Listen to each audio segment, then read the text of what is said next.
بسم اللہ الرحمن الرحیم۔ السلام علیکم دوستو۔ ایک دفعہ کا ذکر ہے کہ پاکستان کے ایک چھوٹے سے گاؤں میں ایک نوجوان لڑکی سارہ اپنی والدہ کے ساتھ رہتی تھی۔ سارہ کی عمر 20 سال تھی اور وہ اپنے گاؤں کے واحد اسکول میں بچوں کو پڑھاتی تھی۔ اس کا خواب تھا کہ وہ اپنے گاؤں کے بچوں کو تعلیم دے کر انہیں ایک بہتر مستقبل فراہم کرے۔ سارہ کی والدہ زینب بی بی ایک محنتی خاتون تھیں جو گاؤں کی دیگر عورتوں کے ساتھ مل کر دستکاری کا کام کرتی تھیں۔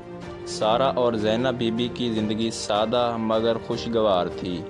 وہ دونوں ایک دوسرے کا سہارا تھیں اور ہر مشکل کا سامنا مل کر کرتی تھیں۔ ایک دن گاؤں میں ایک نئی شخصیت کی آمد ہوئی۔ اس کا نام احمد تھا اور وہ شہر سے آیا تھا۔ احمد ایک انجینئر تھا جو گاؤں میں پانی کی قلت کو دور کرنے کے لیے ایک پروجیکٹ پر کام کرنے آیا تھا۔ اس کا مقصد تھا کہ گاؤں والوں کو صاف پانی فراہم کیا جائے تاکہ ان کی صحت بہتر ہو سکے۔ احمد کی محنت اور خلوص نے گاؤں والوں کے دل جیت لیے۔ سارہ بھی احمد کی کاوشوں سے متاثر ہوئی اور دونوں کے درمیان دوستی کا آغاز ہوا۔ وہ اکثر گاؤں کی بہتری کے منصوبوں پر بات چیت کرتے اور ایک دوسرے کے خیالات سے فائدہ اٹھاتے۔ وقت کے ساتھ سارہ اور احمد کی دوستی محبت میں تبدیل ہونے لگی۔ دونوں نے ایک دوسرے کے ساتھ اپنی زندگی گزارنے کا فیصلہ کیا، لیکن قسمت کو کچھ اور ہی منظور تھا۔ احمد کو اچانک شہر واپس بلایا گیا کیونکہ اس کی والدہ شدید بیمار تھیں۔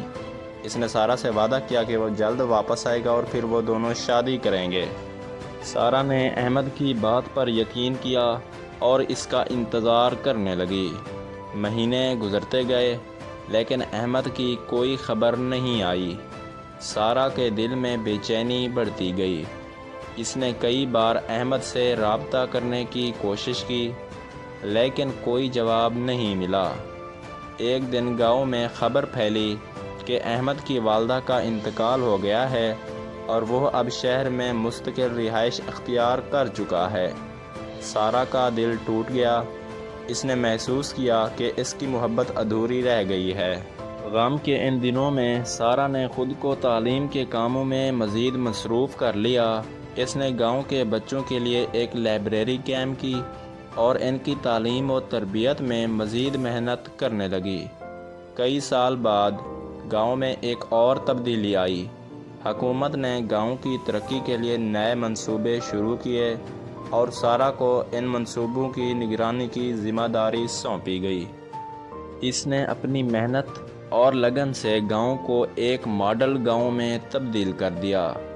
ایک دن احمد اچانک گاؤں واپس آیا۔ اس نے سارہ سے معافی مانگی اور اپنی غیر حاضری کی وضاحت کی، لیکن سارہ نے اسے معاف کرتے ہوئے کہا کہ وہ اب اپنی زندگی میں آگے بڑھ چکی ہے اور اپنی ذمہ داریوں میں خوش ہے۔ مزید ایسی کہانیوں کے لیے میرے چینل کو لازمی لائک اور سبسکرائب کریں اور ساتھ میں دیے گئے گھنٹی کے نشان کو دبانا نہ بھولیں۔ شکریہ دوستو، اور بتائیں کہ آپ کو اس کہانی سے کیا سبق ملا کامنٹ باکس میں۔